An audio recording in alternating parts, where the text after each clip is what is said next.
Good evening, everyone. I am Angel from Lima in Peru. This is my channel Raymond's Life, and after a month of absence, I am back talking to you about one book that I bought last month during the 24th Lima International Book Fair. I Am a Lady by Jaime Bailey, Peru's most famous enfant terrible. Published and presented this year at the fair between July and August in 246 pages and 51 stories or chapters, all of which were published in various newspapers and magazines in our continent between 2004 and this year. Mr. Bailey boasts his mocking, sarcastic, ironic, caustic prose. I adore the cover. Look at that. Since it depicts the very nature of the book, which in turn alludes to the author's well publicized bisexuality. So, even chapters have a male main character, while odd chapters show a female one, which in fact it appears to be not just one, but many women in one. In the end, because when it comes to Bailey's works, the border between reality and fiction is blurred, I have wanted to believe each gossip he shares with us in a so happily unconcerned way. The male character, Jimmy Barclays Lerner, or Jaime Bailey Letts, is married to Sylvia and has a little daughter, Zoe, and his mother is called Dorita Lerner. It means Doris Letts. A rich woman, very religious too, but very arrogantly upper class as well, as you can see on page 99. He's afraid of not inheriting his mom's wealth. He has stopped his desire to become a president as well, to his mom's dismay. Dorita tells him that there aren't impossibles, but incapables. Sorry for pluralizing adjectives. He insists on being a writer, but Dorita asks, a writer of what? Of crap? Of pornographic novels, of diabolic novels. Well, to be honest, the character that impressed me more is the female one. A fat, an Argentine convinced that Chileans and Brazilians are jealous of her country since they are the best. Not a slave to fashion, she hates shopping, she adores eating, especially ice cream. She was unhappily married to Sandro, an alcoholic, closet gay, unfaithful, and unable to take his wife to orgasm. Fortunately, he died, and her two daughters, Camelia and Paulina, left to study at university and stopped bleeding her dry. She detests her job, but it is the only thing she can do, a flight attendant. She married for the second time, this time to Osvaldo, 20 years younger, a lazy man who escaped with the money Dorita had given him to open a salon. Stability arrived with Silvio, 29. Even though she is 49, both are usually horny and willing to make up for lost time.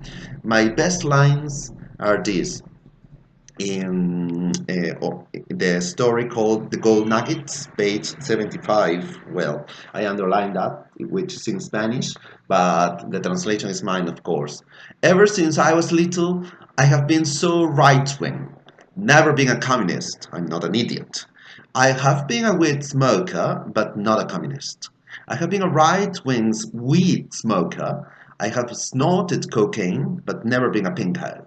I've been a conservative cocaine addict, a believer in free markets. You know, that was just wow. Things start to finally be distorted throughout this book because in one chapter her daughters have left home to go to university. In another, she keeps supporting them, a pair of layabouts devoted to music but not successful at all. In another, she turns out to be a painter who fails to make a living through her art.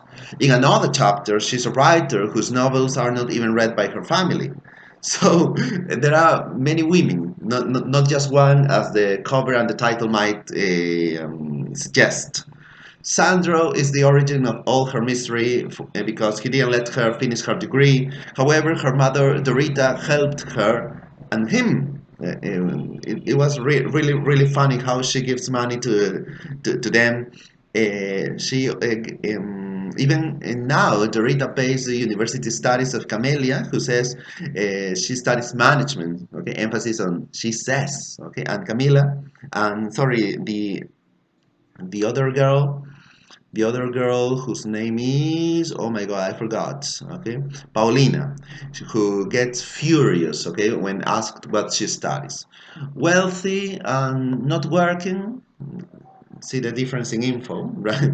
She's happily in love now. She has found stability in her life. Well, I adore and hate that style in which he criticizes everyone and everything. I like it because it's funny as hell. And I hate it because I will never understand why he needs to attack real people, because these are real people. The names are obvious, of course. Okay, as a Peruvian, I know very well who his daughters are, his ex-wife, his mom, etc.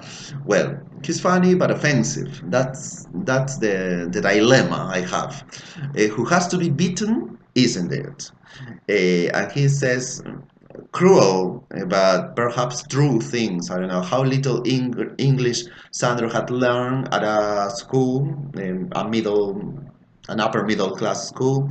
The fact that nobody is to oblige the lady to speak English in Miami. How unlikely it is that Spanish priests teach and speak English well.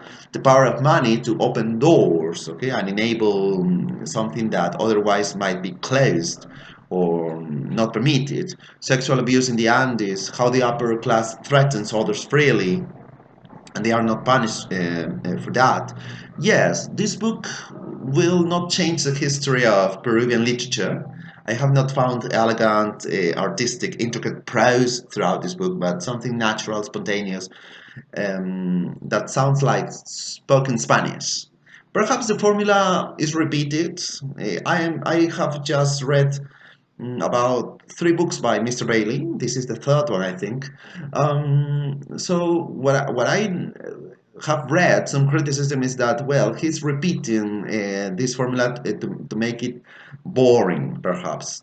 Yeah, what we expected was exactly as we found when reading.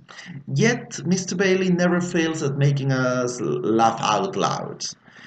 It might sound like I'm reducing his talent to this, but if he doesn't take himself seriously, the question is, why should I?